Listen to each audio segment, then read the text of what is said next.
Okay. Dito, napaka-basic po ng kailangan nyo matutunan. Ayoko pong ikomplikado kasi hindi naman po talaga kailangan ng maging sobrang mong galing para yumaman ka dito. Ang kailangan mo lang dito, maging consistent ka. Okay, number 1, you should learn to know how to invite. Ang pag-i-invite, ang daming iba't ibang ways. Pinakasimple. I-type mo kay ChatGPT. ChatGPT, I'm into network marketing. Paano ako makakapag-invite ng mga prospects? Yun na pong sagot. Hindi ko na po iti-train. Tanungin nyo kay ChatGPT, ha? Para mabilis na tayo pare-pareho. Ang dali na ng mundo.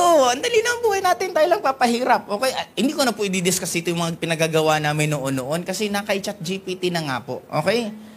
Present, actually, it's just the same. Matuto mag-present. Malaman nyo naman kung anong produkto natin. May ibang gusto kong yumaman. Alam mo produkto natin? Ang labo naman yan. Gusto maging successful sa isang bagay na hindi mo alam kung ano ang pinipresent mo. Sana po, masubukan nyo naman lahat ng products. Mainom nyo man lang. Kahit hindi naman habang buhay nyo inumin, at least alam nyo lang kung paano nyo. Tapos, be the product of your own. Maganda dito kasi magiging healthy.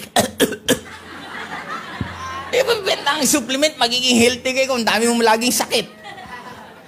Diba? Kaya dapat be the product of your own product. Okay? Sunod, learn to follow up. Ito po pinaka-importante dito kasi may mga iba po na may tamang follow-up lang pala talaga. Ang tamang follow-up, kumustahin mo lang siya. Kumusta ka? Ano nangyari sa'yo? Tapos pwede ka mag-iba't ibang way ng follow-up. Pwede, tara, attend ka lang sa event. May event tayo. Punta ka lang, sama ka lang. Or pwede ka magbigay ng promo sa kanya na, uy, friend, pag sumali ka dito ngayon, bigyan kita ng dagdag na produkto. Be creative. Napakadaming iba't ibang ways para mag-follow up. Ito po para mas lalong ma-enhance ulit. Sino ang tatanungin nyo? Tanungin nyo na po si ChatGPT. Lahat ng yan, sasagot na niya. Then after nun, execute nyo. Hindi po matatapos sa tanong, ha? After sumagot, gawin lahat ng sinasabi ni ChatGPT. Then after, dun ka na mas magkakaroon ulit ng panibagong mga question. Kasi ang pinakamabilis na tao, matuto ka na mag-explore on your own, matuto ka na mag-research on your own. Huwag ka masyadong umasa sa ibang tao kasi babagal ka. Kailan ka matututunan? Pag andyan lang sila, kaya nga may online na. Nasa online na po lahat. Okay? Sunod, mag-serve. Ito po, may nagtanong sa akin, anong formula mo upline para magpalaki ng group? Isa lang. Tulungan ang downline makuha kung ano ang mga pangarap nila. Ako lagi ko pong sinasabi, ang trabaho po ng upline, mag-solve ng problema. Ang trabaho ng downline, magbigay ng problema. Clear po ba tayo?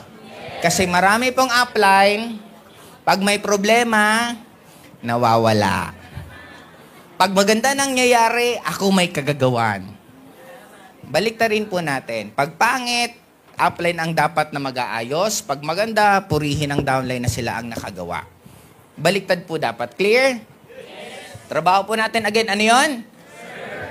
Nung nire-recruit mo, napakasipag mo, napakagaling mo mag-follow up. Nung nag-join na, hindi ka na matagpuan.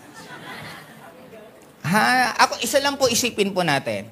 Yung taong nag-member po sa atin, bumili po ng package sa atin, minsan po last money na po nila yon.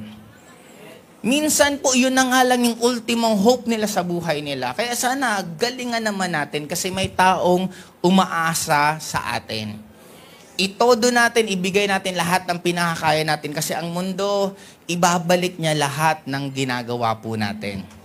Clear? Kaya kung ibabalik ng mundo lahat ng binibigay natin, magtanim na po kayo ng napakagandang pagtatanim. Kasi aanihin mo yan pagdating ng oras. Clear po ba? Yes. Number 5 is build.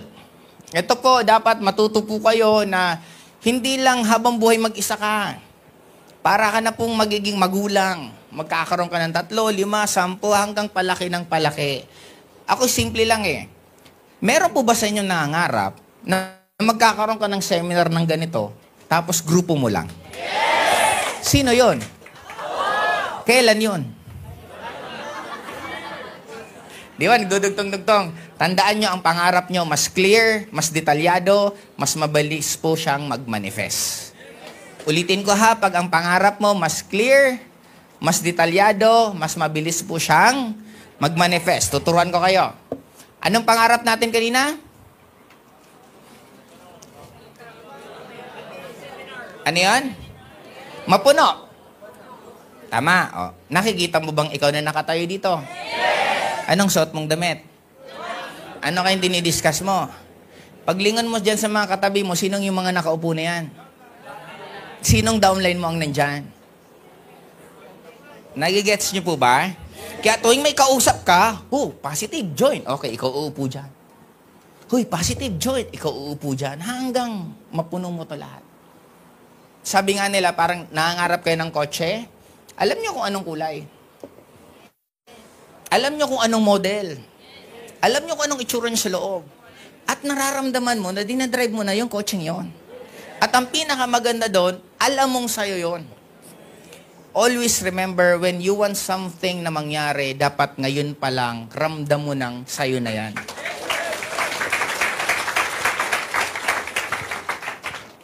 Gusto mong mapuno to, tapos ang haba mong matulog.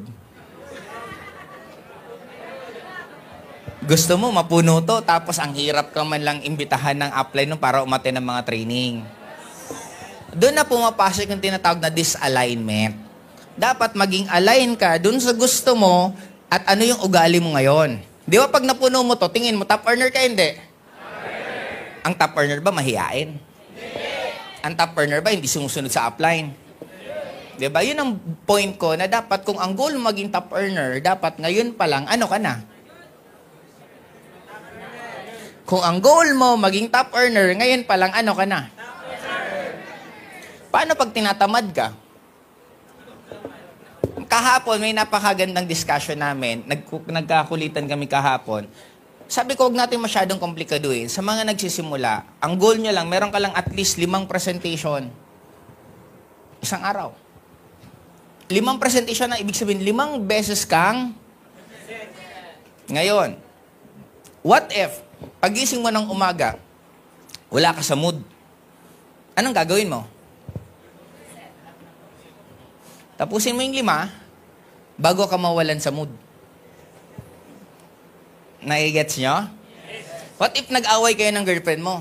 Sabi ng girlfriend mo, pag hindi ka pumunta dito, break na tayo. Anong gagawin mo? Tapusin mo muna yung 5 bago ka pumunta sa kanya. Paano kung wala ka nang makain, gutom na gutom ka na? Anong gagawin mo? Tapusin mo muna to bago ka gumawa ng paraan pagkain mo. Tandaan nyo, bago ka mamatay na walang pagkain, mag-iisang buwan pa yan. Kaya kung isang araw ka pa lang naman nagugutom, okay lang yan. Anong point ko? Dapat kahit anong senaryo nyo, sobrang lakas ng ulan. Anong gagawin mo? Tapusin mo muna to, bago mo problema kung ano may ng ulan na yan. Yan ang disiplina. Na dapat ganun kayo, na kahit anong nangyayari sa inyo, tapusin mo muna yung dapat mong. Ako meron pa isang kwento ko lang sa inyo. Ito yung isang pinaka-away namin na hindi naman na naulit. Nitin. Nag-away kami. Nasa hotel kami. Talagang medyo gisigaw na kami. Galit na galit din ako. Galit na galit din siya. Bigla nakita ko yung cellphone ko. Nag-a-alarm na. Kasi pag may mga ka-meeting ako, nag-a-alarm. Tapos pag-alarm, nakita ko yung downline ko. Sabi niya, upline.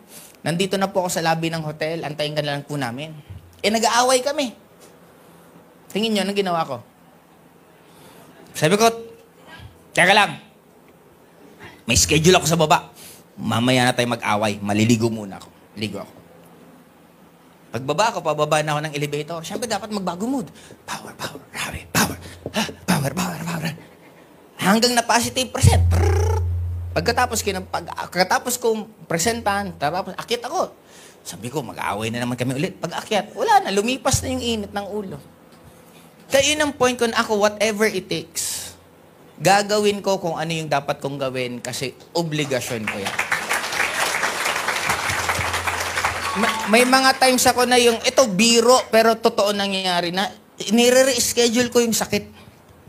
Mayroon akong katawan nun sa Mindanao, nakaganitong Cagayan de Oro, Jensan, iba-iba ikot. Huli kong stop Davao. Gabi-gabi nun ako, di ba ang sasarap sa Mindanao yung inihaw na manok? Inihaw na manok, tapos yung parang baga ba yun ng manok? Basta yung gustong-gusto ko yun eh. Kain, tas nag-soft drinks ako ng dati. Araw-araw, gabi-gabi, soft drinks, inom. Bumigay katawan ko. Ang sama ng pakiramdam ko umaga. May talk ako ng gabi. Grabe talaga. Kinausap ko sarili ko. Sabi ko, mamaya ka na bumalik. Sabi ko, balik ka na lang. Gusto kong maging maganda pakiramdam ko kasi may talk pa ako. Sabi ko, bumalik ka na lang mamaya. In fairness, sa pag-talk ko, umukay pakiramdam ko, hindi na, yung sakit ko, hindi na bumalik. Kaya, di ba tayo napaka-powerful natin? Alam niyo naman yung tinatawag na placebo effect. Alam niyo po ba yung placebo effect? Yung gumagaling ka kasi iniisip mo lang nagagaling ka. Alam niyo rin po ba yung nocebo effect? Yung nagkakasakit ka kahit wala kang sakit. Yan ang nangyari nung pandemic. Ang daming wala naman sanang masamang pakiramdam. Sa sobrang kaba, kung ano-ano ang nararamdaman. Kaya yung placebo po, totoong-totoo po yan sa akin. Nangyari po yan ng maraming beses na ako, lagi po the show must go on. Gusto ko, ayaw ko, gagawin ko yung dapat kong gawin kasi trabaho ko yan. Clear po ba tayo? Kasi ang iba sa atin nagbabago. Nung walang kotse, lagi nakakarating. Nung nagka-kotse, hindi makarating kasi naklatan. Hindi ako makarating kasi coding. Sabi ko, nung wala ka naman kotse, walang coding. Nung may kotse ka na, may coding. Kaya sana, if ever kumikita na po kayo ng malaki, mas lalong magsipag, mas lalong galingan, lalo na pag-aalaga sa mga downlines natin. Kasi sila po ang magiging cause paano lalaki ng lalaki networks nyo. Sa mga dati pong malalaki na lumiit, isa lang naman ang sure ko. Bakit ka kakabahan? Nagawa mo naman dati, uulitin mo na lang. Diba? Kung nagawa mo nga dati na wala kang kaalam-alam, ngayon pa kaya na meron ka ng alam.